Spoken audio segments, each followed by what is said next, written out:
오늘 우리 세상이 당신을 힘들게 하여도 라고 하는 제목으로 함께 은혜를 나누고자 합니다. 어디서 많이 들었었던 유행가나 이런 가사 혹은 제목 같습니다. 세상이 당신을 힘들게 하여도. 그런데 이 비슷한 찬양이 있습니다. 세상이 당신을 힘들게 하여도. 오늘 전도서 15번째 시간 사자성어 하나 보고 시작하려고 합니다. 전미개오라고 하는 말이 있습니다. 혹시 이런 사자성어 들어보셨나요? 이게 무슨 말이냐면 어리석음에서 벗어나면 진리가 열린다라고 하는 뜻입니다. 어리석음에서 벗어나면 진리가 열린다. 조금 더 깊이 들어가 보면 어리석음에서 벗어나야 비로소 깨달음의 문이 열린다라고 하는 것이죠. 조금 더 가보면 어리석은 생각에서 벗어나서 진리로 나아가자라고 하는 말이 됩니다. 그러니까 어리석음에 있지 말고 나아가야 되는데 어디로 나아가야 되느냐? 진리로 나아가야 된다라고 하는 말이에요. 돌아오는 주일날 제가 요한복음 18장을 가지고 말씀을 전하려고 준비하고 있는데요. 그 요한복음 18장에서 예수님이 그 제사장과 진리에 관해서 논쟁을 합니다. 그런데요, 그 제사장이 하는 진리는 뭐냐? 영어로 보면 그냥 truth예요. What is truth? 근데 예수님은 뭐를 얘기하느냐? The truth를 말씀하십니다. 그래서 예수님이 말씀하시는 the truth와 제사장이 말하는 truth가 다른 거예요. 다른 거예요. 근본적으로 다른 거예요. 그런데 자꾸 사람들은 truth를 말하려고 합니다. 그런데 여러분, 우리는 항상 the truth를 말합니다. 여기서 말하는 어리석음에서 벗어나면 진리가 열린다라고 하는 것은 이 세상 사람들은 여기서 말하는 진리를 그냥 truth라고 말하지만 우리는 the truth를 말합니다. 무슨 차이인지 이해가 확 오시지요? 우리는 바로 그 진리, 그 불변의 진리, 예수님께서 우리를 위해 이 땅에 오시어 우리의 죄를 대속하시고 십자가에 달려 죽으심으로 우리가 죄인에서 구원받아 이제 하나님의 자녀가 되는 바로 그 진리. 그래서 그 진리를 알면 진리가 너희를 자유롭게 하리라. 어디에서 자유로워요? 죄악 가운데서 자유로워진다라고 하는 것이 되는 것이지요. 여러분, 누군가를 사랑하면 자유로워집니다.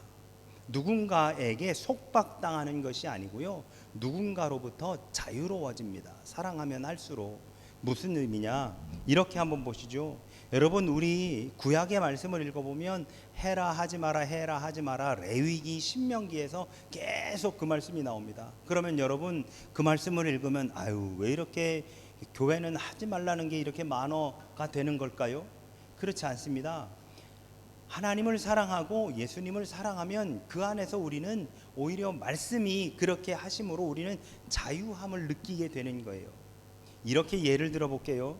저는 요즘에는 저희 집에서 저희 와이프가 잘 안 시키지만 제가 이렇게 만약에 예를 들어서 저희 와이프가 어디 나가고 설거지가 산더미처럼 쌓였어요. 제가 막 설거지를 해요. 그러면 그 제 마음이 어떨까요? 설거지를 하고 있는 마음이요? 죄송합니다. 억지로 하는 걸까요? 아니에요. 그 설거지를 하고 있는 그 마음이 기쁜 거예요. 여러분, 해라 하지 마라, 해라 하지 마라라고 하는 그 말씀들을 우리가 어떤 것은 하고 어떤 것은 하지 않으면서 우리의 마음이 왜가 아니라 그 말씀을 사모하고 하나님을 사랑하면 그렇게 행함이 우리에게 기쁨인 겁니다. 그러니 그 더 트루스라고 하는 그 말씀이 우리를 자유롭게 한다는 것은 우리가 그 말씀을 사랑한다는 것이고, 우리가 그 더 트루스라고 하는 그 말씀이 내 삶에 들어와서 적용이 되고 있다라고 하는 것이지요. 그것이 우리에게 율법이 아니라 그것으로 인해 내가 자유로워진다라고 하는 것, 바로 그것이 바로 이 전미개오라고 하는 말이 되어집니다. 그러니까 이 말이 신앙적으로 오히려 한 번 더 우리에게 해석될 필요가 있다라고 하는 것이지요. 이 말은요, 방금 전에 말씀드린 것처럼 우리 현실을 어리석은 것으로 전제합니다. 어리석은 것으로. 그런데 우리의 현실을 어리석은 것으로 전제해 놓고 거기에서 나아가 진리로 향해야 된다라고 하는 말씀이 되는 것이지요. 그것을 바로 여기서 말하는 이 어리석음을 오늘 우리가 읽은 전도서는 뭐라고 표현하고 있느냐? 바로 우매함이라고 표현하고 있습니다. 이 우매함에서 벗어나야 된다. 오늘 10장에는 다양한 교훈의 말들이 나옵니다. 여러분 10장을 쭉 읽어보면 10장은 왠지 모르게 이렇게 전체적인 흐름이 있지 않은 것 같고 짤막짤막한 교훈들의 말씀들이 계속 등장하는 듯한 느낌이 듭니다. 그래서 이러한 짤막짤막한 격언들이 나열되면서 무엇이 지혜로운 삶인지를 찾아갈 수 있도록 도와주는 것이 바로 이 10절인데요. 그래서 10장에서 세상에서는 우매한 사람들이 참 많다라고 하는 전도자의 지력을 어렵지 않게 간파할 수 있습니다. 그래서 세상이 당신을 힘들게 하여도, 왜? 이 세상은 뭐 하니까요? 우매하니까요. 그 우매한 세상 안에 살아가는 우리들도 덩달아 우매해질 수 있음을 말하는 것이지요. 10장에 의하면 왕이, 나라를 다스리는 사람이, 정치하는 사람이 가장 우매한 사람 축에 드는 것, 바로 그것이 10장의 말씀입니다. 전도서 기자가 누구예요? 전도자가 우리는 솔로몬이라고 이야기하죠. 솔로몬이 뭐한 사람입니까? 왕이었습니다. 솔로몬이 뭐한 사람이 권세를 쥐고 있고 솔로몬은 정치를 한 사람입니다. 그런데 10장을 읽어보니까 나라를 다스리는 사람, 왕, 정치하는 사람이 가장 우매하다라고 그렇게 이야기하는 것을 보게 됩니다. 자, 1절을 한번 보실까요? 1절은 죽은 파리들이 향기름을 악취가 나게 만드는 것 같이 적은 우매가 지혜와 존귀를 난처하게 만드느니라 라고 그렇게 말씀합니다. 여기만큼 향기가 나는 뭐 향수 뭐 그런 게 있다고 한번 봅시다.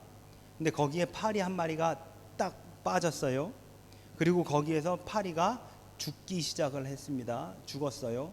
그런데 그 죽은 거에서 그친 것이 아니라 그 향수 안에서 이 파리가 썩어 들어갑니다. 그러면 여러분 거기에서 나는 냄새가 어떨까요? 이미 향수 자체 본연의 냄새는 사라진 지 오래입니다. 오히려 여러분 땀 났을 때 바로 향수 뿌리면 이게 땀 냄새도 아닌 것이 향수 냄새도 아닌 것이 아주 이상한 냄새 납니다. 그러니까 향수 뿌리려면 반드시 샤워 한번 하고 그리고 향수 뿌려야 되지요. 마찬가지 여러분, 아주 작은 파리 한 마리가 거기 빠져 죽으면서 그것이 썩어 나는 냄새가 완전히 악취가 나게 만든다라고 하는 바로 그 말씀인 것이죠. 그런데 죽은 파리는 변변치 않은 잘못 하나를 가리키는 상징입니다. 여기 1절에 보면 우리 눈에 들어오는 단어가 하나 있어요. 뭐냐? 바로 적은 우매라고 하는 말입니다. 적은 우매. 아주 귀한 향유는 지혜와 존귀를 의미합니다. 그런데 이 적은 우매, 파리 한 마리가 적은 우매를 상징하는 말이지요. 그 존귀하고 아주 귀한 그러한 향유를 무엇가 변질시키느냐? 바로 죽은 파리 한 마리가 이거를 변질시키더라라고 하는 것이지요. 여러분, 이 적은 우매는 변변치 않은 아주 적은 일 하나입니다. 큰 게 아니에요. 아주 적은 일이에요. 아주 존귀하고 그리고 한 사람의 명예를 땅에 떨어뜨리는 것은 뭐냐? 아주 작은 사소한 일이 한 사람의 명예를 한순간에 땅에 떨어뜨린다라고 하는 말씀, 바로 이겁니다. 여러분, 이스라엘의 최고 전성기를 이끌었던 두 왕이 있죠. 그 중에 첫 번째 왕이 누구죠? 바로 다윗입니다. 그런데 이 다윗의 명성, 다윗이 그때까지 쌓아놨었던 그 존귀함을 한순간에 무너뜨린 사건이 있었습니다. 그게 뭐죠? 밧세바 사건입니다. 눈앞에 보이는 밧세바라고 하는 여인이 내게 매이는 순간 다윗이 지금까지 쌓아놨었던 이 명성이 하루아침에 땅바닥에 떨어지는 일이 벌어지게 됩니다. 그래서 어떻게 돼요? 결국에는 나중에는 압살롬이라고 하는 자기 아들이 반란을 일으켜서 예루살렘 성전에서 목숨을 구하려고 도망가는 일까지 벌어지는 것이 바로 이 다윗의 이야기가 되어지는 것이죠.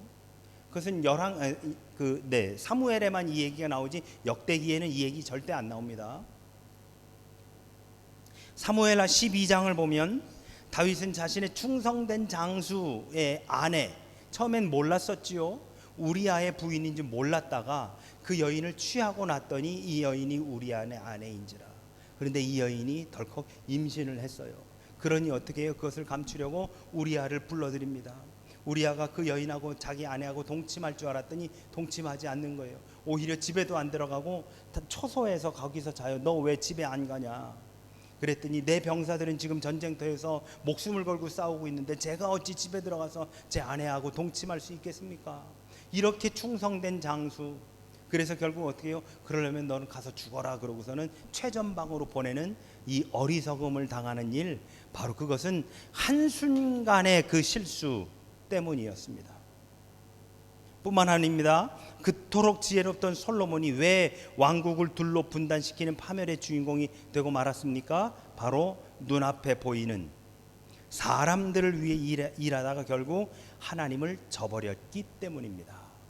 우상숭배라고 하는 바로 이 문제. 솔로몬은 용두사미의 대명사지요. 완전히 하나님께서 주신 그 지혜로 말미암아 전에도 그와 같은 이가 없었고 후에도 그와 같은 이가 없을 것이다 라고 성경은 그를 표현하고 있지만, 문제는 바로 그 지혜를 가지고 오히려 더 자신의 왕국을 늘려나갔었던 사람이 바로 이 솔로몬이었습니다. 자신의 왕국을 늘려나가고 확장시키기 위해서 뭐 했어야 됩니까? 하나님을 등져야 되는 거였었어요. 하나님을 바로 보고서는 결코 자신의 왕국을 넓혀갈 수 없었기에 그는 하나님을 등지고 우상을 숭배할 수밖에 없었더라 라고 하는 것이지요. 결국 그러한 우상 숭배의 문화로 인해서 남과 북이 분단되는 결과를 가져오게 되었습니다. 하나님을 믿는 사람들이, 이 땅의 소위 그리스도인들이 이거 하나 정도면 되겠지라고 생각하고 그냥 눈 질끈 감고 넘어가는 경우가 많아요. 뭐 내가 이거 한다고 뭐 누가 알겠어? 라고 하는 경우. 그런데 바로 그러한 일들로 인해 우리는 돌이킬 수 없는 강을 건너게 되는 경우가 종종 있음을 경험하게 되어집니다. 바로 그게 뭐예요?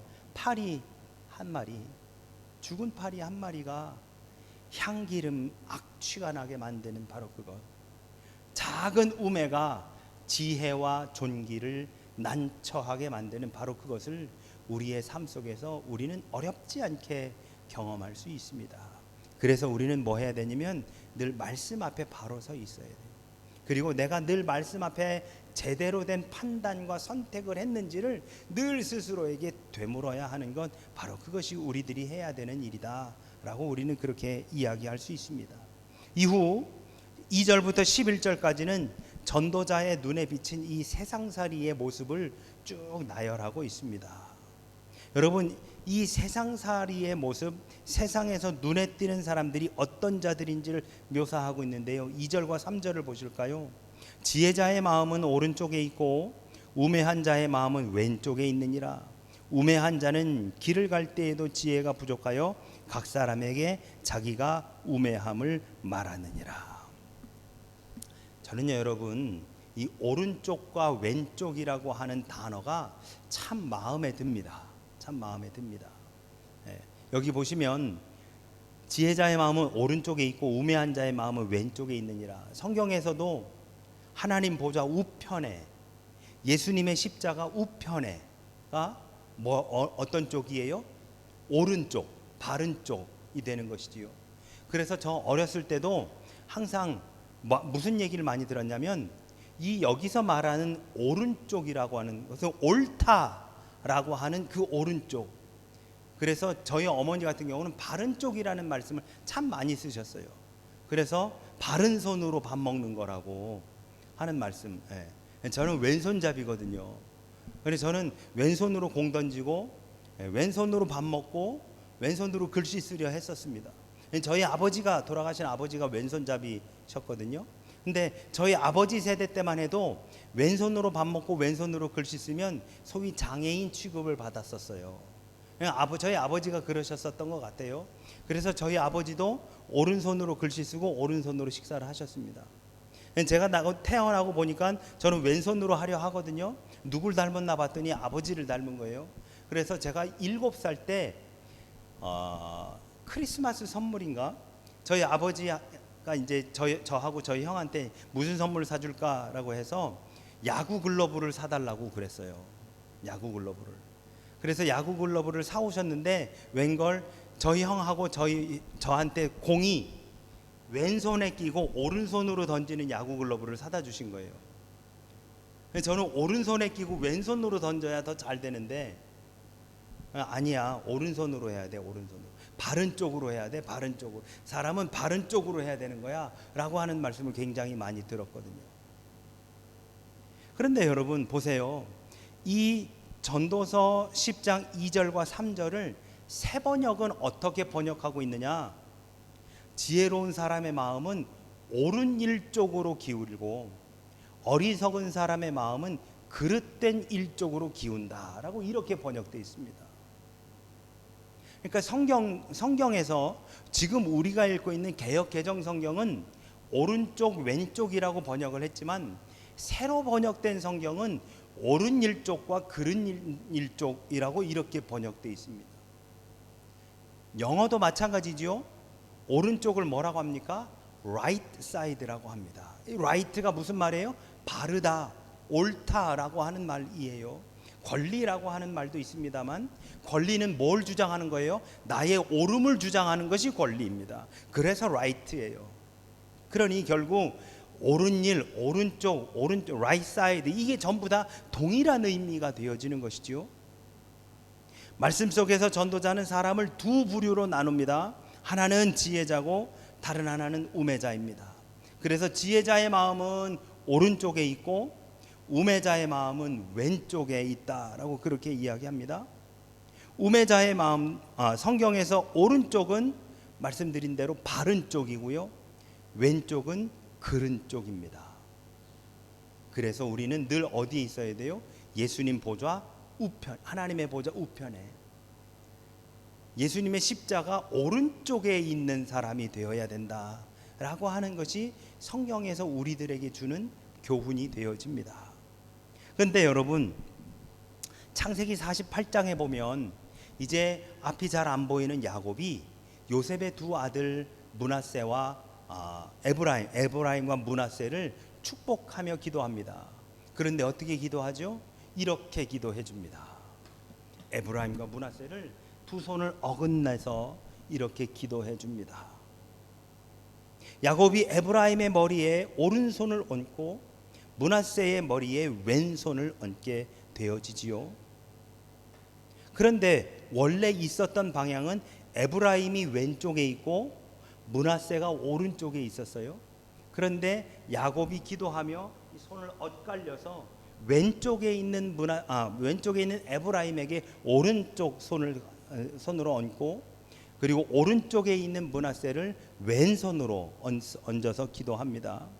근데 공교롭게도 므낫세가 무슨 뜻이에요? 므낫세가 잊어버리다라고 하는 뜻입니다. 므낫세가. 그래서 왕 중에도 므낫세가 있습니다. 히스기야 다음 왕이 므낫세예요.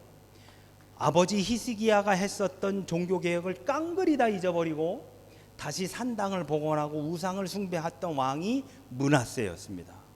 그래서 그 므낫세 다음 되는 왕이 요시야가 다시 한번 종교개혁을 일으키는 일이 벌어지지요.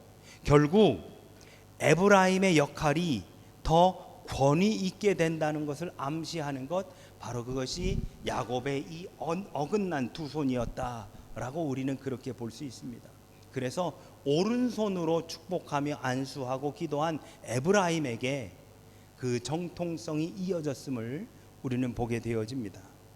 자, 전도자가 말하는 것이 무엇입니까? 세상에는 오른쪽으로, 즉 바른 방향으로 가지 못하고 왼쪽, 즉 그른 방향으로 가는 자들이 있다라고 하는 것을 말하는 것입니다. 그래서 2절에서 그 마음이 왼쪽에 있는 사람이란 그 몸의 처신이 잘못된 방향으로 가고 있는 우매한 사람들을 의미하는 것이지요. 그리고 그런 잘못된 방향으로 가는 사람들일수록 어떤 특징이 있느냐? 하나님이 없다고 말합니다. 이 세상에 하나님이 어디 있어? 라고 말하는 사람들을 성경은 우매한 자라고 하고, 그들이 어디 있느냐? 왼편에 있는 사람들이다 라고 성경은 그렇게 이야기합니다. 자, 여러분, 우리의 마음은 어느 쪽으로 기울어져 있으십니까? 하나님 쪽입니까? 아니면 하나님을 등지는 쪽입니까? 여러분, 하나님 쪽에 있으면 내 것을 추구할 수 없습니다. 아까 우리 솔로몬의 이야기를 한 것처럼 하나님 쪽에 있으면 나의 왕국을 넓혀가고 나의 왕국을 부강하게 만들 수 없기에 하나님을 등질 수밖에 없었던 것이 솔로몬이에요. 그래서 우상을 숭배할 수밖에 없었던 겁니다. 그러니 하나님을 향해 서 있으면 내 것을 추구할 수 없습니다. 하나님의 것을 추구해야지요. 반대로 내 것을 지금 추구하고 내 것을 향해 나아가고 있다라고 하는 것은 하나님을 등지고 있다라고 하는 말이 되어집니다. 그래서 이런 말이 있죠. 속도보다 중요한 것은 방향이다. 우리의 방향이 하나님을 향해 있는가 아니면 하나님을 등지고 있는가 라고 하는 건 너무너무 중요한 것입니다. 이런 말도 있죠. 태양을 바라보면 빛을 보지만 태양을 등지면 뭘 봐요? 그림자를 본다 라고 하는 겁니다. 빨리 가는 것보다 중요한 것은 제대로 가는 겁니다.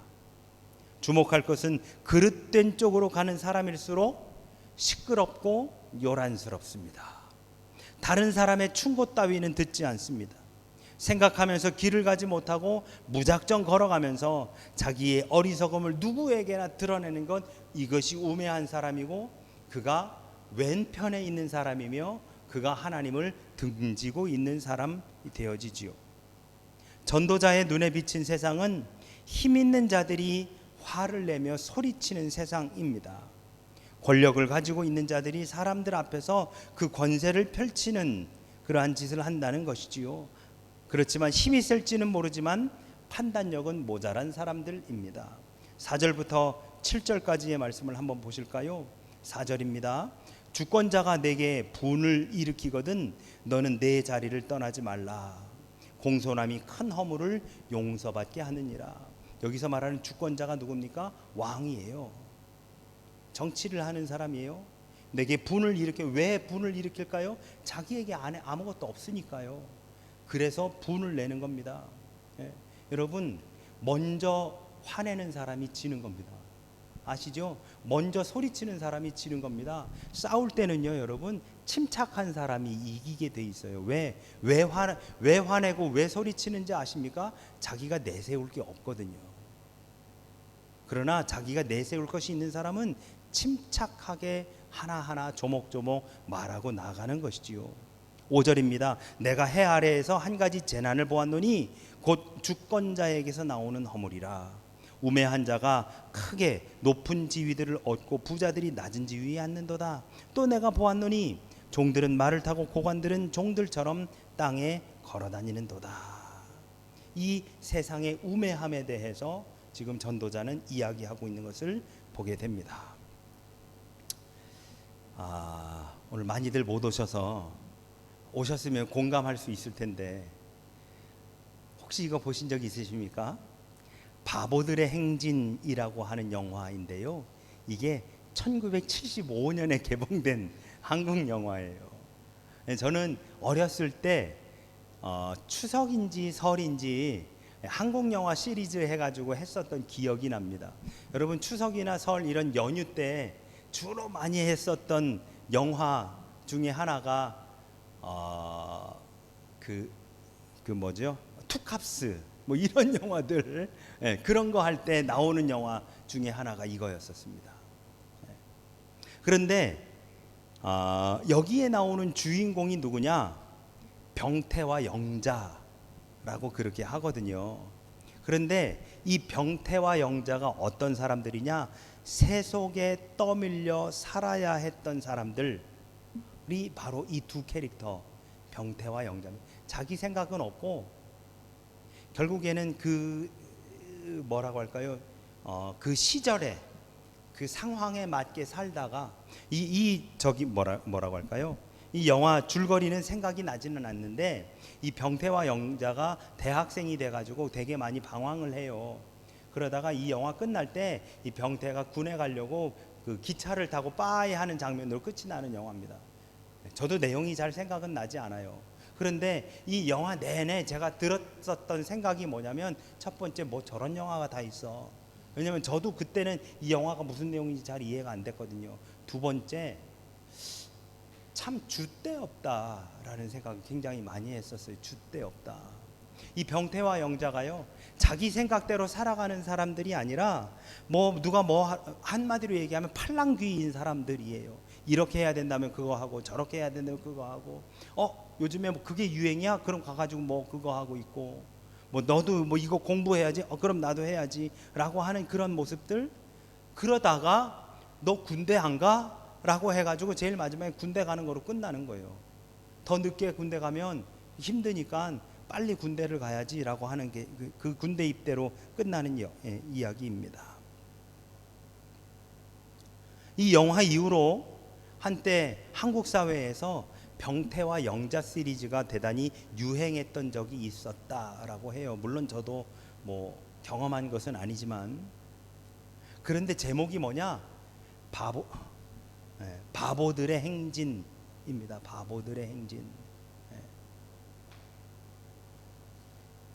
그런 바보들의 행진, 자신의 줏대 없이 자기가 어떻게 살아야 되는지에 대해 스스로 결정하지 못하고 그 세파에, 아니면 속세에, 새 속에 물들어 이리 휩쓸리고 저리 휩쓸리고 살았었던 그 바보들의 행진, 어쩌면 그때 당시의 시대상을 풍자하고 비웃었었던 그러한 영화가 아니었을까라고 하는 생각을 해보게 되어집니다.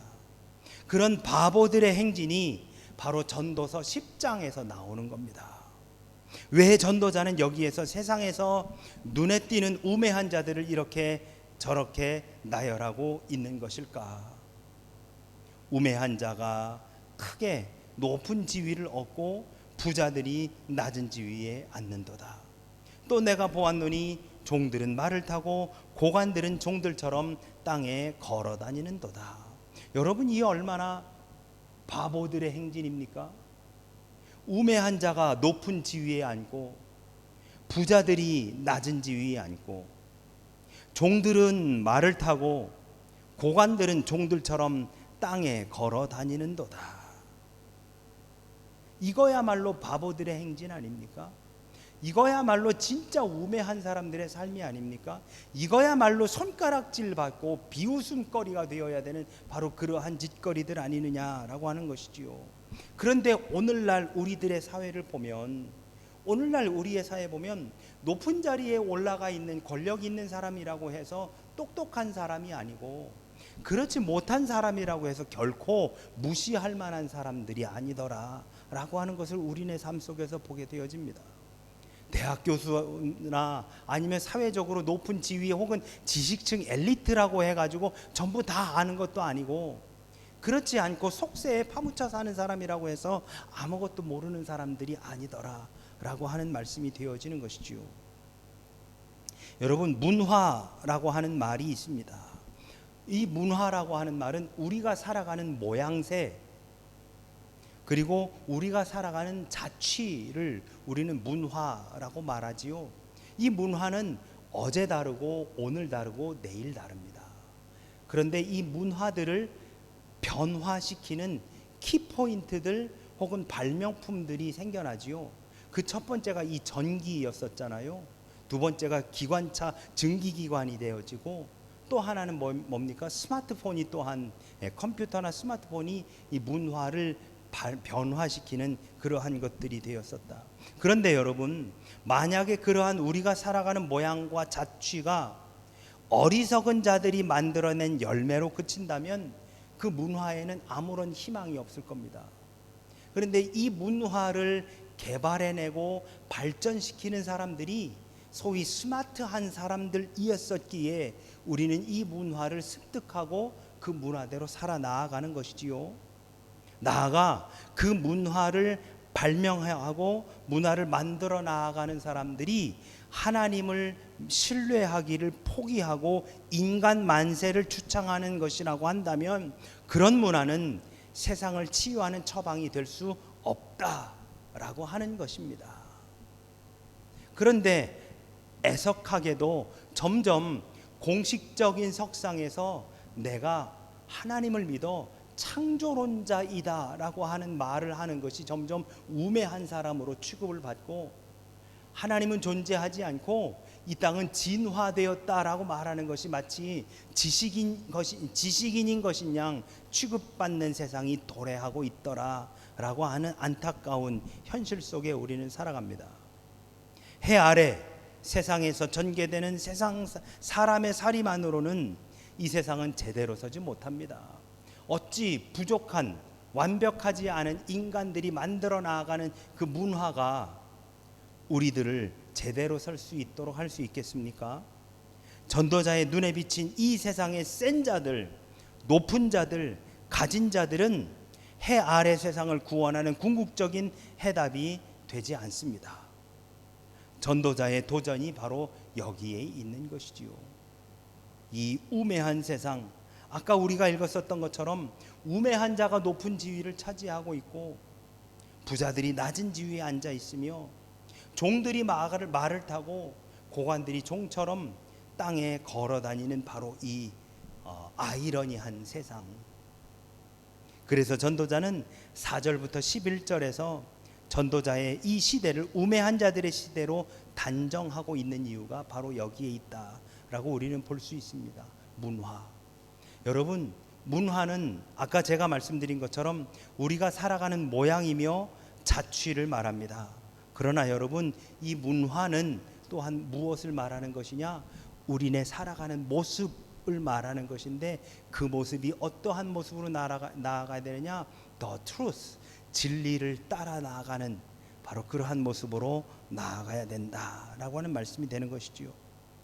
어쩌면 그래서 오늘날 이 땅에 그리스도인들이 필요한 것 같습니다. 우리는 하나님의 방법으로, 하나님의 지혜로 이 땅을 살아가기 때문이지요. 하나님을 등지고 이 땅의 것을 바라보며 나의 것을 추구하며 살아가는 사람들과 달리 우리는 하나님을 바라보고 내 것이 아닌 하나님의 것을 추구하며 살아가기에 이 땅의 우매함을 진짜 알고, 그래서 우리는 더 트루스, 그 진리를 향해 나아갈 수 있는 사람들이기 때문에 이 땅은 우리 그리스도인들을 필요로 한다라고 하는 말이 되어집니다.